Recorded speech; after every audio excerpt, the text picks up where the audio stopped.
from cyber attacks. In the course of our work, we paid special attention to our national critical infrastructure and the importance of securing that infrastructure from both criminal and nation-state cyber threats.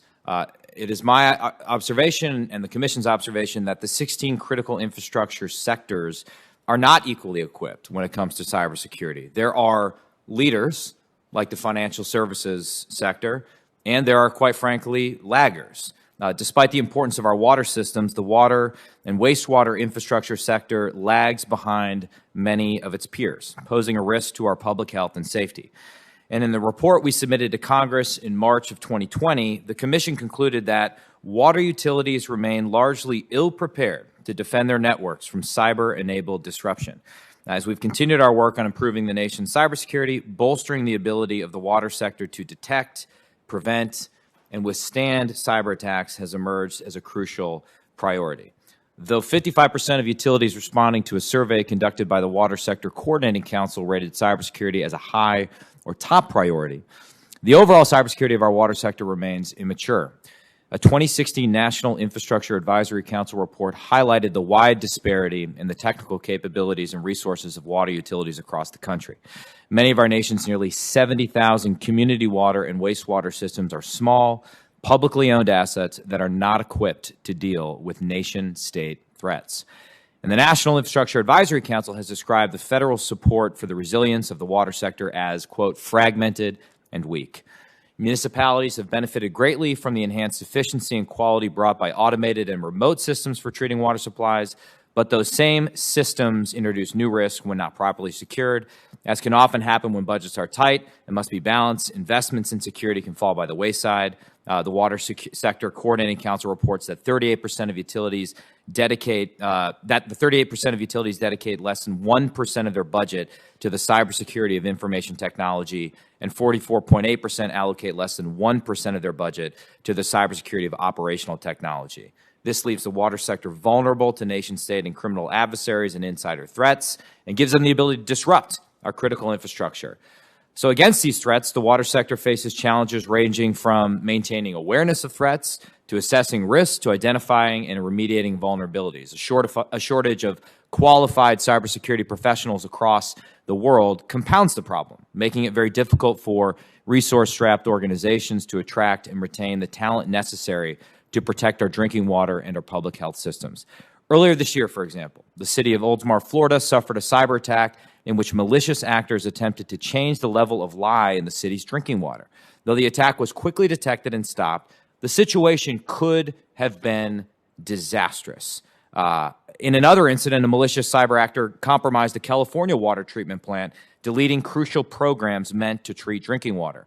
And in April, federal prosecutors unsealed a grand jury indictment of a former employee of a Kansas water utility who remotely tampered with the utility's cleaning and disinfecting procedures. It was through sheer luck that none of these incidents affected customers. A more sophisticated adversary could impact the safety of thousands of Americans through a cyber attack on our water supply. And beyond the direct impact of drinking water, a cyber attack affecting the water supply could have cascading impacts for other critical infrastructure sectors that rely on clean and safe water to function properly. That's why it's considered a lifeline sector. These incidents underscore the importance of protecting our water systems and the need for more coordinated, consistent federal action to ensure that water utilities have the people, processes, and technology necessary to protect our public health and safety. Investment in the sector's cybersecurity must match the importance of the sector to our national security, our economy, our public health, and our safety. So with that, I just want to thank you again, Chairman Carper, Ranking Member Capito, and the members of this committee for the opportunity to discuss this pressing issue with you today. We appreciate your attention to this matter. And with that, I would like to turn it over to my Cyberspace Solarium Commission co-chair, Senator Angus King. Thank you, Congressman. Senator King, please proceed. I once appeared before a middle school group with my friend Stephen King, the other King from Maine. And a little girl raised her hand and said, "Do you ever have nightmares?" And Stephen King's response was, "No, I give them to you."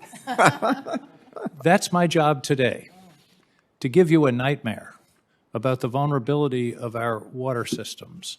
This is an extremely dangerous situation. I believe that the next Pearl Harbor, the next 9/11 will be cyber. And we are facing a vulnerability in all of our systems, but water is one of the most critical and I think one of the most vulnerable. And that's why Mike Gallagher and I thought it was important to come and talk to you today. We have to reimagine conflict. For 1,000 years, we've thought of conflict and wars as army against army, navy against navy, battles out in some other place. Conflict now is almost entirely in the cyberspace area, focused on the private sector, on non-combatants, if you will. And that's why we're in a different way of thinking about this kind of issue. And we have to think about a new relationship between the government, particularly the federal government, and the private sector. 85% of the target in cyberspace are in the private sector. In this country, I was on a panel recently with Kevin Mandia, who's one of the real private sector experts. He's the head of Firewire, the guy who really discovered the solar winds attack. He said we live in a cyber glass house in this country. We're the most wired country in the world. That's good. But we're also the most vulnerable country in the world. North Korea, I don't think, has to worry too much about cyber attacks because they don't have much in the way of connectivity. Everything in this country is connected, and water is a target. As Representative Gallagher just mentioned, we know of attacks in Florida, in California, in Kansas.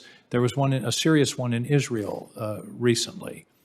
And wherever there is an automated system for controlling chemical flow, which there is in virtually all water systems, there's a vulnerability. Our adversaries, be they criminal syndicates or nation states, are never at rest. And Chairman Carper, in his opening statement, talked about how this has to be a sustained effort. There's no single solution. We've got to continue to up our game because our adversaries are upping their game.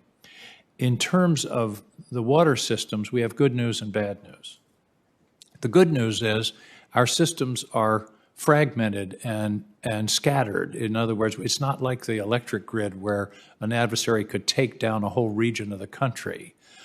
The bad news is because they're so fragmented, 70,000 of them, rarely do they have the wherewithal or the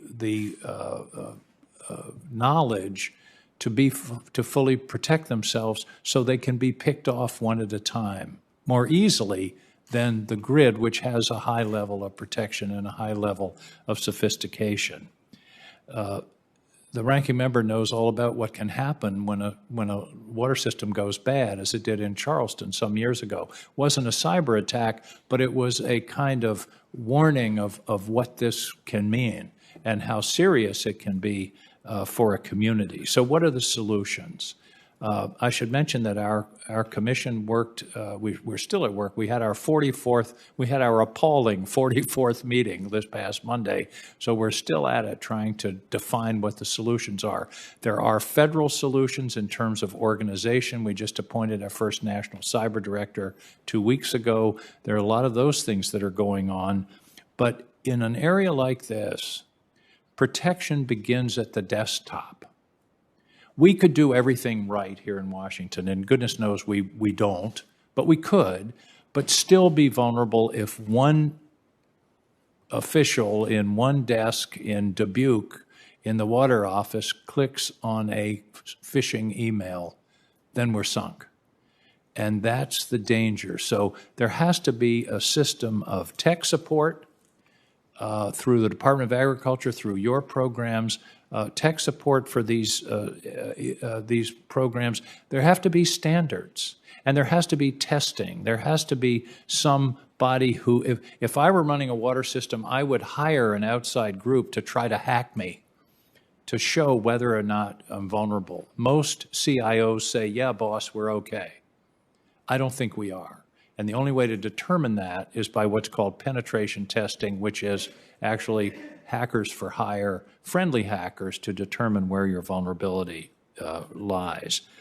We need to talk about systematically systemically important critical infrastructure and setting up an environment. In our report, we called a joint collaborative environment where the private sector and the government can share information in real time with confidence and trust that will enable us to bring to bear the resources of the federal government and also to allow the private sector to have some liability protection if they're going to share information and have this relationship, because a week later doesn't work.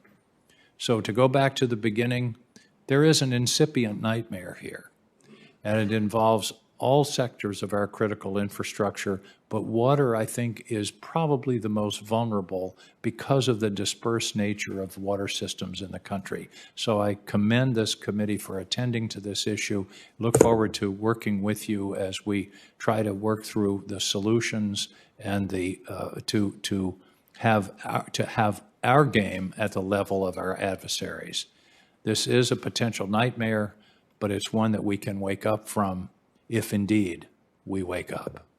Thank you, Mr. Chairman.